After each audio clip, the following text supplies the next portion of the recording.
ভালোবাসার জন্য, গোবিন্দকে প্রেম দান করার জন্য। আমরা যদি গোবিন্দকে প্রেম দান করি, এর আগে আগেও আমিও বলছি, কালকে আমার শ্রদ্ধেয় দাদাও বলেছেন যে এই মাসটা হচ্ছে কি আমাদের কর্ম করার মাস, আমাদের সঞ্চয় করার মাস। আগেও আমি বলেছি, এর আগের দিনও আজকেও বলছি, এই যে দামোদর মাস বা কার্তিক মাস, দামোদর ব্রত বলো আর কার্তিক ব্রত বলে, আর একটা আছে কি চাতুর্মাস্য ব্রত। এই যে এই নিয়মটা, দামোদর ব্রতের এই নিয়মটা 3 ভাগে ভাগ করা হয়েছে, 3 ভাগে পালন হয়। যেমন আমরা ধরেছি একাদশী থেকে, দুর্গা একাদশী থেকে, আর এই উত্তন একাদশী থেকে আমাদের বিশ্রাম। আর কেউ ধরেছে পূর্ণিমা থেকে, আর এই যে রাস পূর্ণিমা হবে তখন তাদের বিশ্রাম হবে, উদযাপন হবে। আবার কেউ কি করে শুধু পয়লা কার্তিক থেকে সংক্রান্তি কার্তিক। তো যেটা পূর্ণিমা থেকে পড়ে সেটাকে বলছে চাতুর্মাস্য ব্রত। আর আমরা যেটা করেছি এই যে একাদশী থেকে উত্থান একাদশী, এটা হচ্ছে দামোদর ব্রত। আর যারা পহেলা কার্তিক থেকে করছে এটা হচ্ছে কার্তিক ব্রত। এগুলো সব মায়েরা মনে রাখবেন, এগুলো মনে রাখার জানার বিষয়। কিন্তু আগামী বছর আমরা চাই যে আরো অনেক অনেক ভক্ত এবং অনেক অনেক মা বাবা ভাই বোন ছোট সবাই যেন এই কার্তিক ব্রত বা দামোদর ব্রত বা চাতুর্মাস্য ব্রত পালন করতে পারেন। আমার জন্য নয়, আপনার নিজের জন্য। আমরা যেন কত সামনেবার দেখতে পাই আমাদের মন্দিরে প্রত্যেকেই হাত তোলে। আচ্ছা এবার বলেন তো কে কে কার্তিক ব্রত বা চাতুর্মাস্য ব্রত বা দামোদর ব্রত করেছেন? হাত তোলেন, হাত তোলেন। লজ্জা নাই, লজ্জার কোনো ভয় নাই। গোবিন্দর নামে হাত তুললে গোবিন্দ তাকে কি করে? প্রসন্ন হন এবং প্রসন্ন হয়ে তাকে আশীর্বাদ করেন। তো এবার দেখলাম কতিপয় বাদ আছে, তো সামনে বাড়ানো চাইবো, আশা রাখছি যে সামনে বার যেন প্রত্যেকেই হাতটা তুলতে পারেন, এই আশা আমরা রাখছি। তো এবার প্রসঙ্গে আসি। তো এই যে দামোদর ব্রত, এটা উত্থান একাদশী, প্রবোধনী একাদশী বা উত্থান একাদশী। ব্রতটা কিন্তু আমার বৌমা করেনি, ব্রতটা আমার ছেলে করেনি, ব্রতটা আমার দাদা করেনি, ব্রতটা আমার ভাই করেনি, ব্রতটা আমার বাবা করেনি। ব্রতটা যে করেছে সে মনে রাখবেন যে এই দ্বাদশী দিন একজন হোক, দুজন হোক, তিনজন হোক, একটু সেবার ব্যবস্থা। সে আপনার পারিবারিক অর্থনৈতিক সামর্থ্যের উপর। আপনি সকালে ডেকে একটু মিষ্টি দিলেন, একটু চা বিস্কুট দিলেন, আর যার সামর্থ্যর ব্যাপার আছে হয়তো দুপুরে অন্ন সেবার ব্যবস্থা করলেন। কিন্তু দ্বাদশী দিন একটু করাতেই হয়। ব্রাহ্মণ বৈষ্ণব, নিজের আত্মীয় স্বজন বা স্বজাতি, এগুলো একটু পড়াতে হয়। তো আমার পরম ঈশ্বরের মা যশোমতী রানী কি করেছেন? এই উত্থান একাদশীর পর দিন, এখানে পড়ছি একটু শোনেন, যে আমি যদি কোনো ভুল বলি সেটা ভেঙে যাবে, মানে আমার মন করা কিন্তু ওটা কথা নয়, সেই জন্য একটু গ্রন্থটাতে আমি চোখ দিচ্ছি, আপনারা শুনুন। পুত্র পেয়ে নন্দরানী আনন্দে ভাসিল, পঞ্চগব্যে কৃষ্ণ ধনে স্নান করাইল, রক্ষা বান্ধে শয্যা তলে রাখে শোয়াইয়া, গৃহকর্মে যায় রানী প্রফুল্ল হইয়া। একদা উত্থান পর্ব সমাগত হয়, যশোমতী নিমন্ত্রণ করে গোপীজয়। বুঝলেন? বুঝতে পারলেন আমি যেটা বললাম? একদা উত্থান পর্ব সমাগত হয় আর যশোমতী নিমন্ত্রণ করে যত গোপীজয়।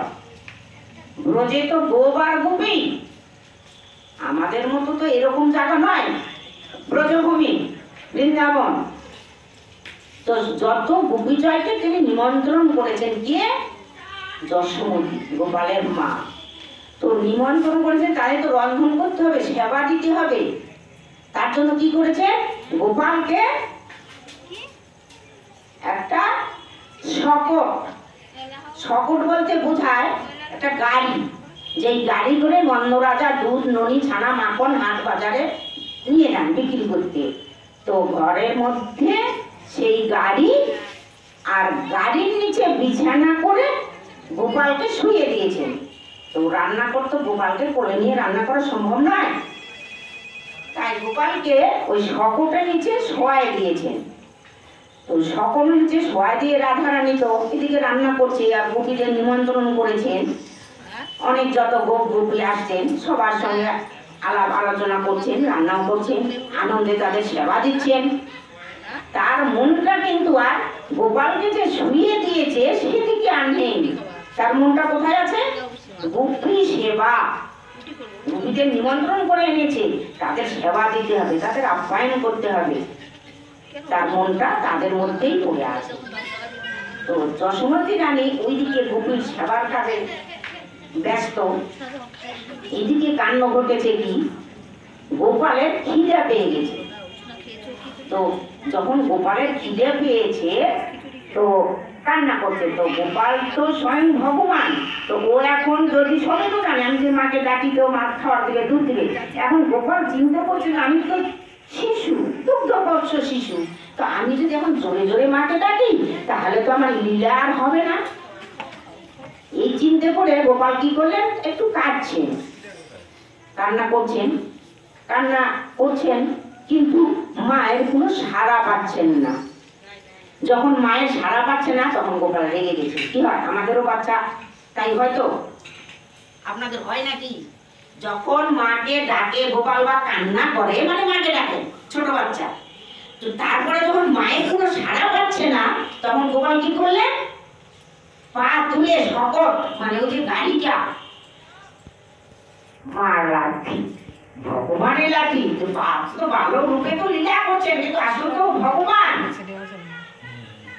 এই শকটটা কে ছিলেন? ভগবান অন্তরে জেগেছেন।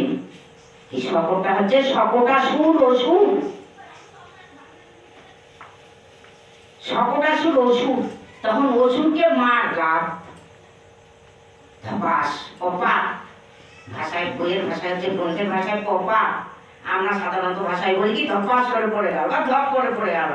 হ্যাঁ, তো পড়ে গেছে শকটটা।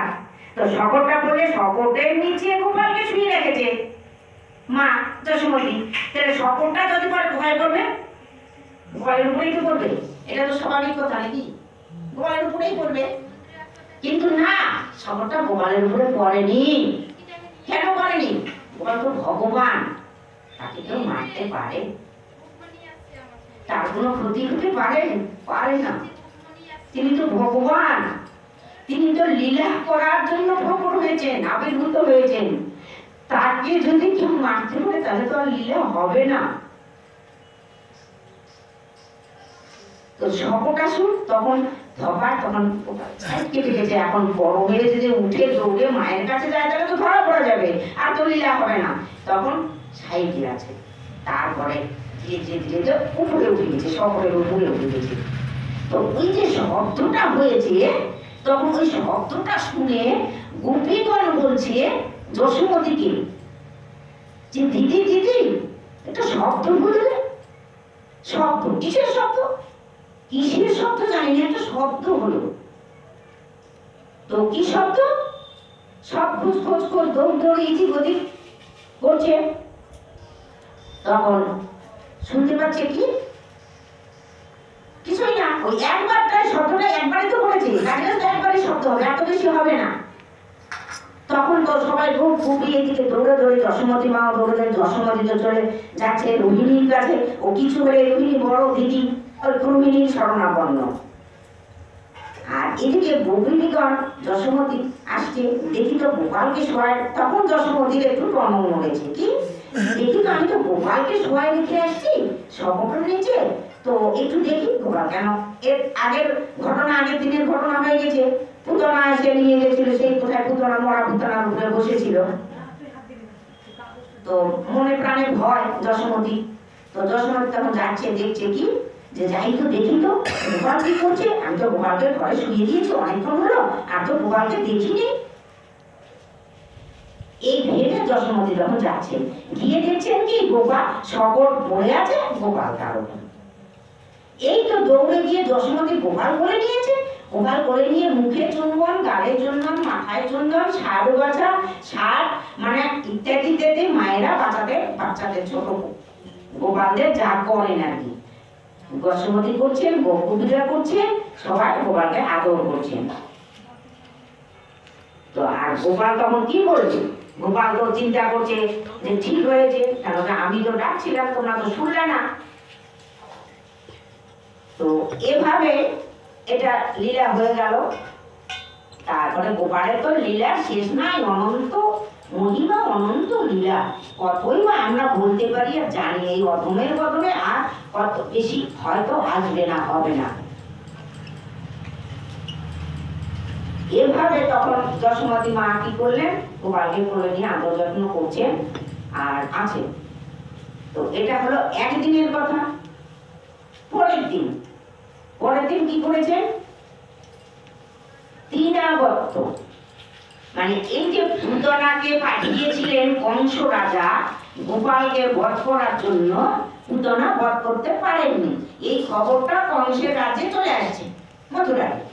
তখন এই তৃণাবর্ত ইনি কি করেছেন, একটা অসুর আর কি, অসুর তখন কংসর কাছে গেলেন, গিয়ে কংস রাজাকে বললেন যে রাজা আপনি কেমন পাঠালেন, মেয়ে ছেলে যে নারী, কে কোনোদিন বধ করতে পারে, কে কোনোদিন হিংস্র কাজ করতে পারে, তুমি যে নারী, এ তো বদন হৃদয় কোমল, এ বধ করতে পারবে না, আপনি এটা ঠিক করেননি। তো আমাকে বলেন, আমি যাব, বধ করবো আর চলে আসবো। মানে তৃণাবর্তর কথা যেমন ভাবে বলছে, মনে হচ্ছে মানে ওর কাছে গোপাল বধ করা কোনো কথা ব্যাপারই না। যেমন অনেক শিশু অনেক সময় বলে থাকে না, একটা শক্ত যদি কাজ বলা হয়, কঠিন কাজ, না না আমি করতে পারবো, করে দিব, মানে পারুক আর না পারুক সাহসটা আছে, বলবি হ্যাঁ আমি করতে পারবো, করে দিব। তো তৃণাবর্ত এরকম কংস রাজাকে বলছে যে এবার আমাকে পাঠান, আমি যাব, গিয়ে গোপালকে বধ করে চলে আসবো, নিয়ে ছেড়ে দিয়ে গেলে কাজ হয়, হবে না। তখন রাজা কংস তো ও তো সবসময় মনে চাইছেন যে কি করে আমি বধ করবো, কি করে আমি বধ করবো, কেন যে ও তো আমার মৃত্যুর কারণ, এটা তো দৈব নিয়ে শুনেছি। তো কি করে একে বধ করা যায়, যশোদা মানে যত কালকে হয়তো দাদা বলেছিলেন যে যত কংসর এটা ছিল কথা, যে যত ছোট ছোট শিশু আছে প্রত্যেককে বধ করতে, শুধু গোপালকে নয়, তো গোপালকে চিনতে পারছে না যে গোপাল কোথায় জন্ম নিয়েছে, যে আমাকে বধ করবে সে কোথায় জন্ম নিয়েছে এটা তো কংস জানেন না।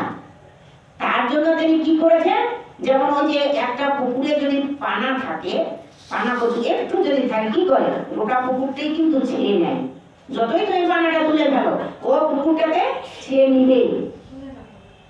তেমনি কংস রাজা বলছেন কোথায় আছে আমার দেবকী বস্ত্র সন্তান, আমি তো অত খুঁজতে যেতে পারবো না, আর খোঁজারও আমার দরকার নেই, যত ছোট শিশু আছে ছোট সব বধ করো, সব মেরে আমার কাছে আনো, কংসের রাজার হুকুম।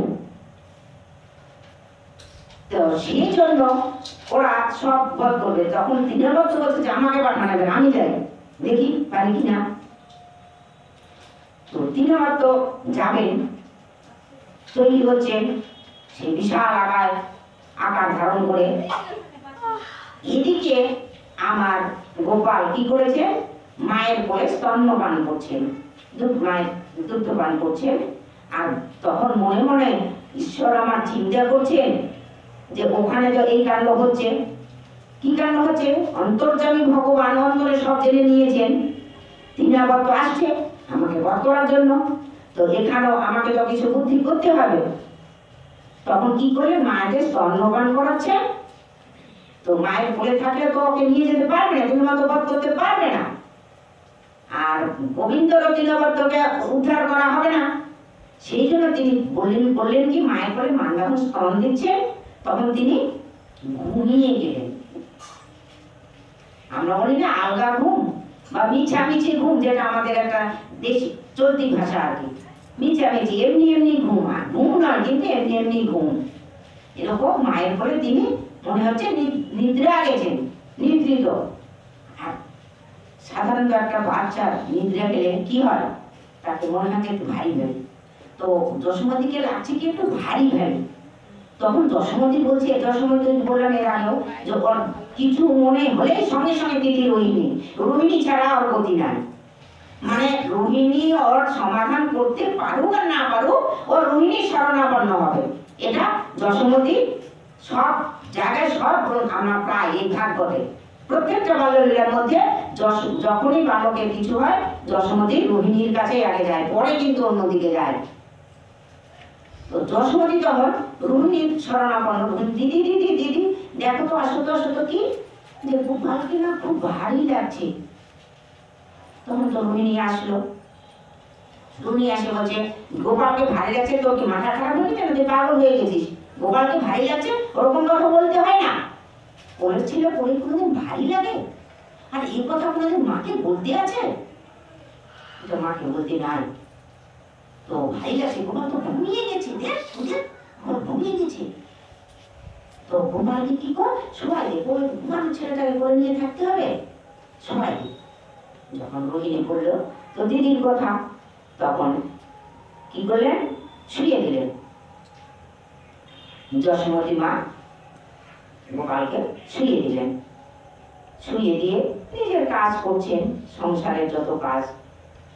রান্য রাজা, তো রাজার বাড়ি অনেক গরু, তার দুধ দহন করতে হয়, ছানা মাখন তুলতে হয়, অনেক কাজ মা যশোমতীর।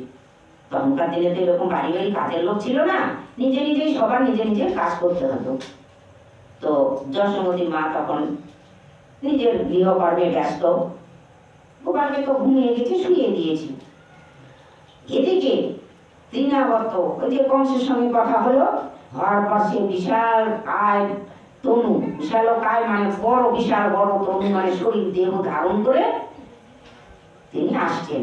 আর এই যে মথুরা থেকে এখানে ব্রজে আসছেন, এই রাস্তাটা যখন আসছেন তখন ধুলা বাতাস মানে খড় কুটো পাতা সব উড়ে রাস্তা